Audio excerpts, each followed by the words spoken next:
તો રાજસ્થાનના એમપીમાં સિરપ કાંડ બાદ એક્શનમાં સરકાર છે। કેન્દ્રીય આરોગ્ય વિભાગે રાજ્યો સાથે બેઠક યોજી છે। સિરપની ગુણવત્તા મુદ્દે યોજાઈ ઉચ્ચ સ્તરીય બેઠક બાળકોમાં કફ સિરપનો ઉપયોગ સુનિશ્ચિત કરવાની સૂચના આપી છે। આંતરરાજ્ય સંકલનને મજબૂત બનાવવાની સૂચના છે। આરોગ્ય વિભાગને સતત દેખરેખ અને રિપોર્ટિંગ કરવાનો આદેશ છે। દવા ઉત્પાદકો પાસે સુધરેલા શેડ્યુલનું પાલન કરાવવાની પણ સૂચના છે। નિયમોનો ભંગ કરનાર તત્વો સામે કડક કાર્યવાહીના આદેશ કરવામાં આવ્યા છે। તો સિરપનો જે મુદ્દો છે ત્યાં સુધી 11 બાળકોના મોત થઈ ચૂક્યા છે। રાજસ્થાન અને મધ્યપ્રદેશમાંથી આજે કિસ્સાઓ સામે આવ્યા છે। ત્યારબાદ એક એડવાઇઝરી જાહેર કરવામાં આવી હતી અને હવે આરોગ્ય વિભાગ સતત તેના પર નજર રાખી રહ્યું છે। આંતરરાજ્ય સંકલન સાથે વાતચીત થઈ રહી છે। આરોગ્ય વિભાગને સતત દેખરેખ રિપોર્ટિંગ કરવાનો આદેશ આપવામાં આવ્યો છે। નિયમોનો ભંગ કરનાર તત્વો સામે કડક કાર્યવાહી કરવાના આદેશ આપી દેવામાં આવ્યા છે। સીધા જઈશું હિતલ પારેખ અમારી સાથે લાઈવ જોડાઈ ગયા છે। હિતલ, મધ્યપ્રદેશ અને રાજસ્થાનમાં જે મોતનો આંકડો બાળકોનો સામે આવ્યો ને ત્યાર પછી આજે સિરપ છે તેને લઈને એક એડવાઇઝરી જાહેર કરવામાં આવી છે અને હવે આદેશો આપી દેવામાં આવ્યા છે। બેઠક થઈ રહી છે, શું વિગતો તેને લઈને?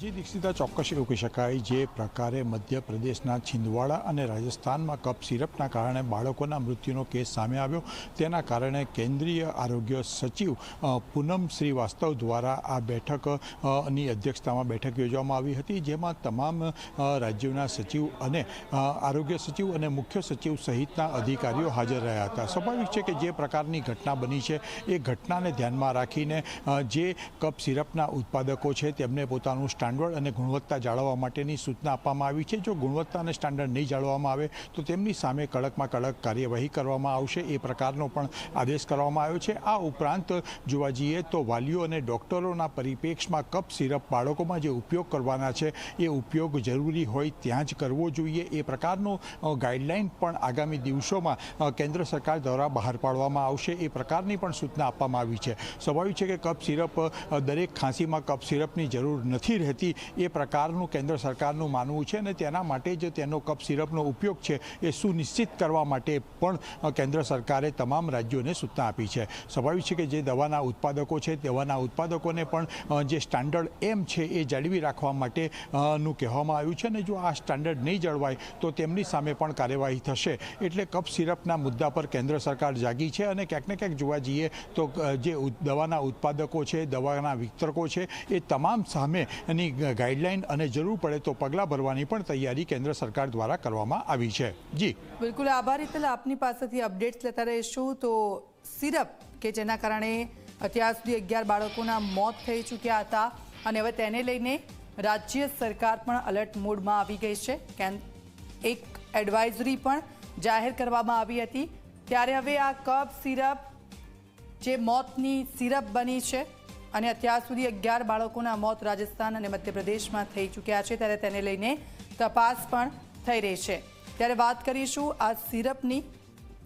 તો સિરપ પીધા પછી જે પ્રકારનો ઘટનાક્રમ સામે આવ્યો હતો, સિરપથી સાવધાન। 5 વર્ષ સુધીના બાળકોને કેટલીક સિરપ સલામત નથી।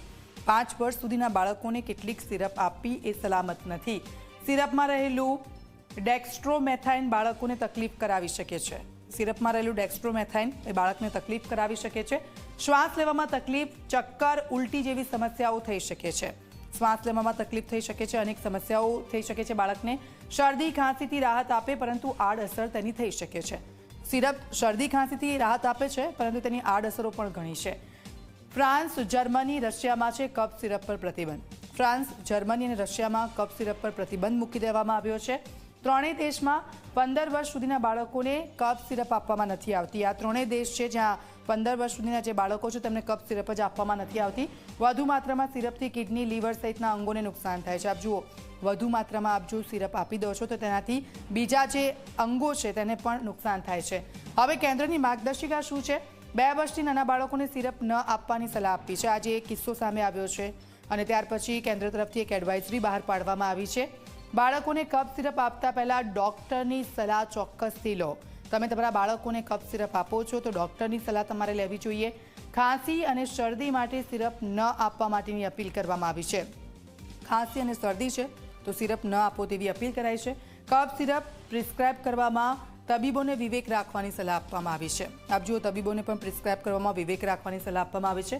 તમામ રાજ્યો અને કેન્દ્ર શાસિત પ્રદેશો માટે આ એડવાઇઝરી છે। આપ જુઓ, આજે એડવાઇઝરી આપવામાં આવી છે। ઘાતકી કફ સિરપ મામલે DGHSએ નિર્દેશ જાહેર કર્યો છે। ઉધરસ માટે 2 વર્ષ સુધીના બાળકને કફ સિરપ ન આપો। સામાન્ય રીતે 5 વર્ષ સુધીના બાળકને કફ સિરપ આપવી ન જોઈએ। 5 વર્ષથી વધુ વર્ષના બાળકોને મેડિકલ તપાસ બાદ જ આ સિરપ આપો। તબીબની દેખરેખ હેઠળ આપવામાં આવે છે કફ સિરપ। એક સમયે બાળકોને ઘણી દવાઓ આપતા પહેલા સતર્ક રહેજો। મહત્વનું છે કે કફ સિરપના લીધે નાની વયના બાળકોના મોતનો મામલો જે સામે આવ્યો છે, જે બાદ ડાયરેક્ટર જનરલ ઓફ હેલ્થ સર્વિસીસે નિર્દેશ જાહેર કર્યા છે।